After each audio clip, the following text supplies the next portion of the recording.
Paul recounts the history of Israel wandering the desert and makes two bold claims about the rock that gave them water. The first thing Paul said was that the rock followed them in the desert. Paul makes this claim about the rock as we all know, manner, without going into any explanation of how we all should know this fact. As I mentioned earlier, there is nothing in the Hebrew scripture that spells out or makes clear that the rock of Exodus 17 had followed Israel and was the same rock in Numbers 20. So where did Paul get the idea that the rock of Exodus 17 had followed Israel? By the way, this is one of those places amongst many. If you're reading the apostolic scriptures, where things are mentioned that are not in the Hebrew scriptures. They just mention things as, oh, by the way, as we all know, that are not spelled out anywhere in the Hebrew scriptures. You just have to understand that we all should know this from remaining literature that we haven't read yet. Okay, intervening literature. We'll talk about that. It's completely, okay, so I asked this question. So where did Paul get the idea that the rock of Exodus 17 had followed Israel? It's completely possible that Paul was a careful reader of the Hebrew text and deduced this information on his own. I'll stipulate that. Paul was certainly smart enough and an astute reader of the Hebrew scripture to come to his own conclusions. There are, however, three Jewish sources that mention the rock of Exodus 17 and conclude that it followed Israel in the desert. In his book, Inspiration and Incarnation, scholar Peter Enns directs us to two sources that mention a movable well that accompanied the Israelites.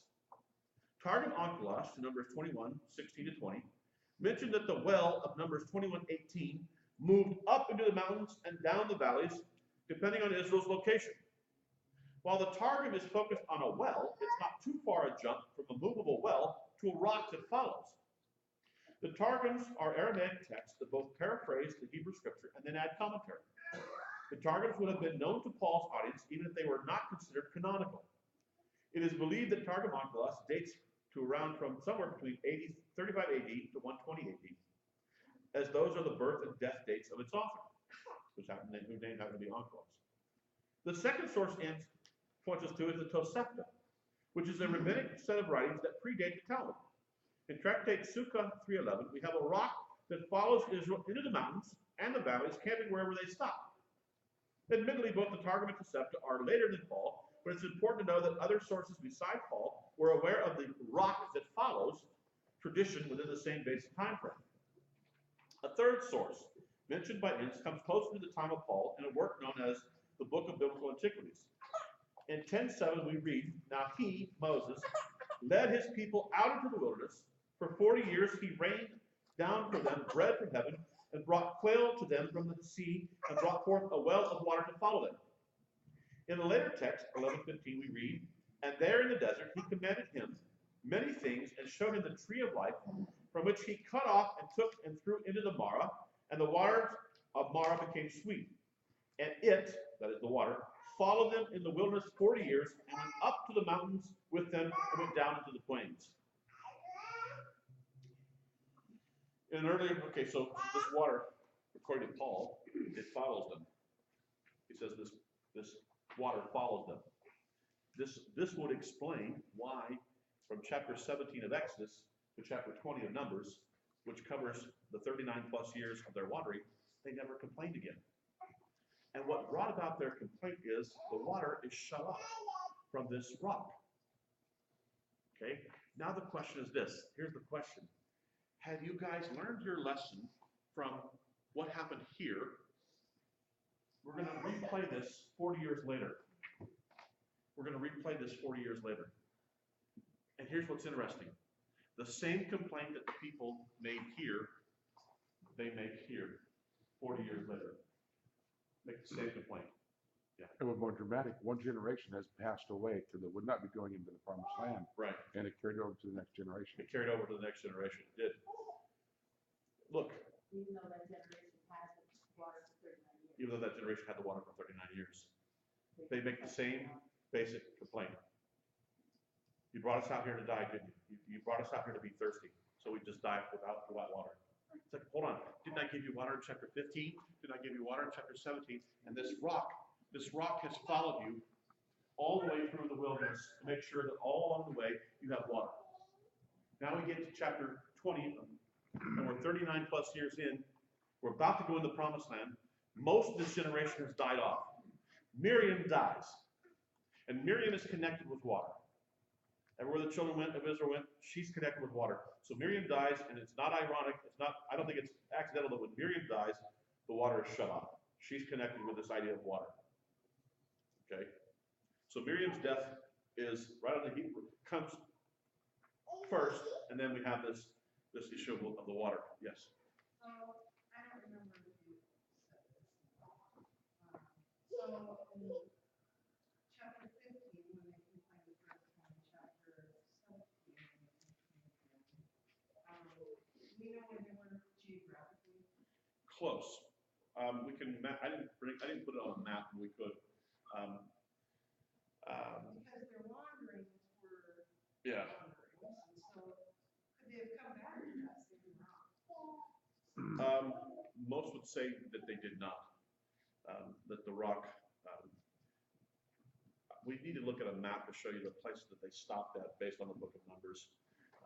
And they're a long, So 15 is a long, long way from that rock. yeah, so it looks like the rock followed them because it doesn't look geographically like they doubled back and just came to the same one, which would have been an interesting. That would still beg the question: how did they get water in the intervening time period? Well, if it's 3 million gallons of water, it's going to be a river. It's going to be a huge amount of water coming out of this rock. And so, this is just my logical brain saying, oh, so there was a river of water, and we're following the river of water. The river would have to be underground. Yeah, the river would have to be an underground source because, I mean, how are you going to? It's either have to be a well, or it's going to have to be a rock that has this water. Why couldn't that been Yeshua following them? Well, that's what we're getting to. Just hold on, we're coming to that. Yeah, he's going to say that. But that's the next thing that Paul's going to say. It says in Isaiah that the rock followed it, and the rock was, from the rock came living water. Yeah, let me, hold on one second. I'm coming to that. I know. Yeah, we're coming to that. So here's what Paul says later on. This goes to 1 Corinthians chapter 10 now. The first thing that Paul has said is that the rock followed. So let me give you another example. Let me give you another example of one of these things that the scriptures talk about, 3 different places, and there's nothing about it in the Hebrew scripture. Intertestamental literature. Ben Sirach, Jubilees, Enoch, these types of works, Dead Sea Scrolls. Okay, so we have a lot of material in the intertestamental period that they're pulling from. Here's one for you. 3 times in the apostolic scriptures, it says that the Torah that Moses goes up Mount Sinai to get, that the Torah was mediated, or that angels were present. It was mediated by angels. Now there's nothing in you read the Torah, and there's nothing at the time that Moses goes up to get the Torah, nothing afterward that talks about angels being there with him. Now, it makes sense that there would be angels there. I can make sense of it.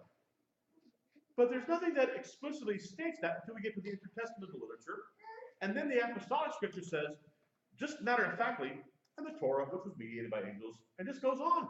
Like, as we all know. Because, well, we all know this. You know? But if you just had the Hebrew scriptures, you wouldn't know that. So you're asking, where did this come in? And we have 3 texts in the intertestamental time period that say the Torah was mediated by angels. Angels were present there. Now, once you hear their argument, it makes sense. But you wouldn't have deduced that or thought that way just from reading the straight text as we have it. Okay? This other literature, non-canonical, is coming in to tell us some information and backfill, so to speak. And as I've looked at the maps, I don't see how they would have that they were doubling back to the same rock. We'll pull up a map later on, not today, but we'll pull up a map and I'll show you as much as we can how they traversed in their journeys. And it looks like the rock followed them, which is kind of crazy. How does the rock follow them? Other than this. Now, this is where we, all right. So, in an earlier paragraph, I claimed that Paul made two bold claims. This bottom, the second paragraph from the bottom on page 2, about the rock of Exodus 17. We've explored the idea that the rock followed Israel, so now on to Paul's next claim. Not only did the rock follow Israel, but according to Paul, the rock was the Messiah. Some commentators, in an effort to, forgive me, water down Paul's claim, assert that Paul was only trying to say that the Messiah was the source of the water within the rock, which he definitely was. While it is true that Messiah was the source of the water, let's explore the possibility that the rock really was the Messiah.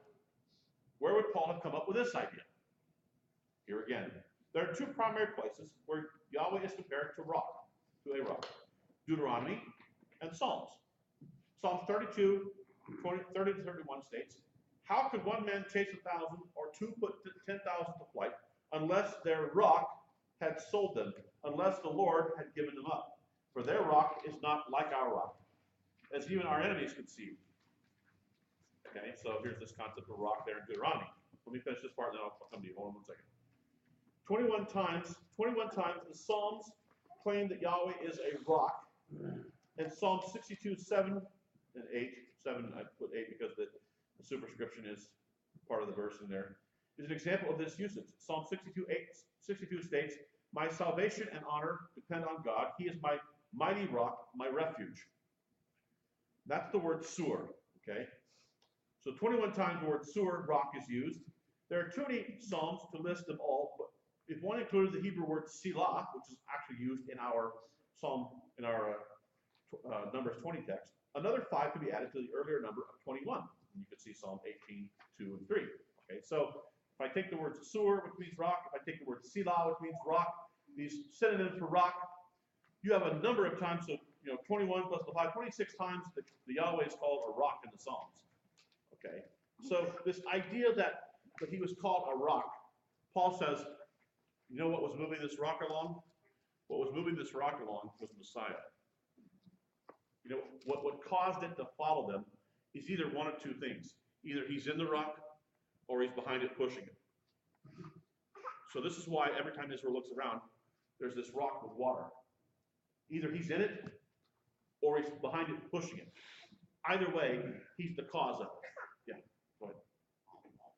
Yeshua can manifest himself in many different ways. He can become the rock. As he told the woman at the well, the Samaritan woman, if you take the water that he has, they are living water. Yeah. So he was the water. Yeah, so that's why I'm saying he's either in the rock or he's pushing the rock. One of the He two. was the rock. Yeah, yeah, I'm happy with that as well. Yeah. So I'm not going to say that, I mean, if somebody was to say he was pushing the rock or he was in the rock or he is the rock, I'm happy either way. All the above.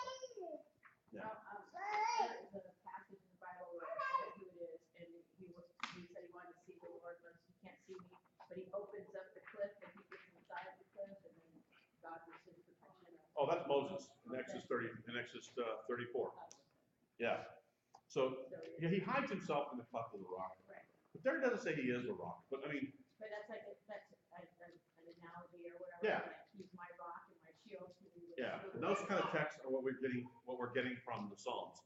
The Psalms are, like I said, replete with this. And by the way, if you were to take other synonyms besides just the word sur and selah, which are words for rock, if you were to take other words like fortress, strong tower, high tower, if you were to take all these, I've listed these out before, then the metaphors continue to pile up for this concept of God as a water refuge. Yeah. Even to the point where